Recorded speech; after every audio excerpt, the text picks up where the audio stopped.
Janet, should we conform to the ways of the 21st century student, or should it be the other way around? You see, contributor there has talked about something on values. Because I think this whole debate is anchored really on the values. What do we value most as a society? And then I would like to say that values cannot be taught in schools. It's one way of ensuring that we are instilling values in children. Values are caught and taught. So you can teach values, but then they are also caught. I want to give you a very today's example. You saw two members of parliament fighting in front of cameras, and they're adults. So what is wrong with children fighting in school as well? And why would you cane children that fought? Because who caned those two adults that fought in front of everybody?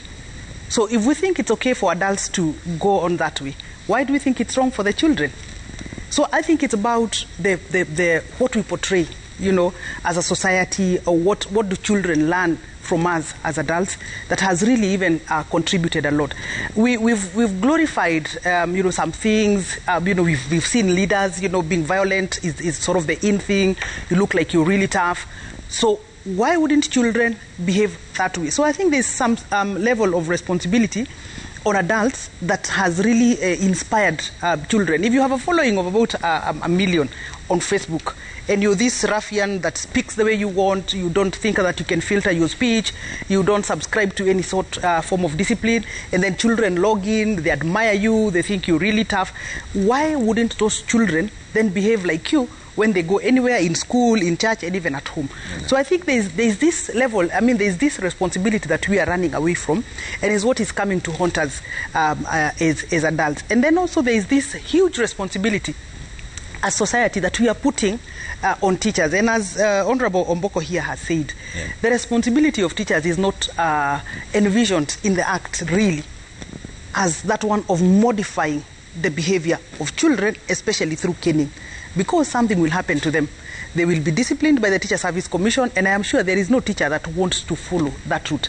Can you see the irony that we want teachers that have been barred by law to apply corporal punishment, but we parents, and nobody really, apart from maybe if your child is aggressive enough or is as activist, can take you to court. At home, what is stopping you as a parent from administering that form of punishment if you really think is what can modify your child? Yeah. But I think also the other thing that is coming out, if you listen to so many other contributors that are talking, is that we have been conditioned to think that the only thing that can work is corporal punishment, yeah, whereas there are alternatives. There are so many other forms of correcting, you know, our children, yeah, that probably we need to be more socialized on, and probably parents capacitated on, and even teachers at school level, so that then we begin entertaining these other new forms of disciplining or even of modeling our children, yeah, and run away from corporal, you know, punishment, because it humiliates a child, it brings down the self-esteem of a child, and it can actually not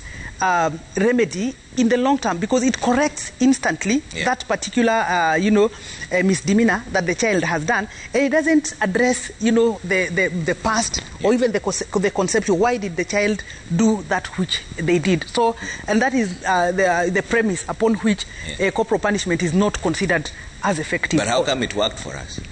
And I don't know why it worked for us, because it really worked for me. And their parents, I know even now, they're watching, and they're even sending their contributions, and they're telling me, Janet, me, that Children's Act, I have it, but I don't use it. Me at home, I am an African parent. So there are so many parents who are feeling like that today, yeah, and that's why I'm saying it's probably an open discussion that we need to have. Okay. I don't even think that it is true, yeah, that many parents are not caning their children. I don't think it is true, because a lot of my friends that I know really do that thing, and their children are okay.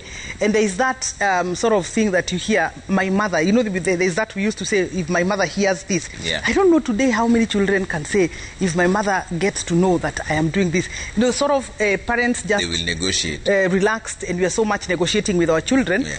But when we go to school, do we think teachers have got that time to really negotiate, you know, with your child? So that, because again, at school level, yeah, transactions need to happen. Okay. Teachers don't have all this time to entertain children that they think have not been brought up in the right way. Right. So I guess a lot and the bulk of the responsibility really, yeah, lies with the parents. Parents, okay, cannot purport to transfer that responsibility to the teachers.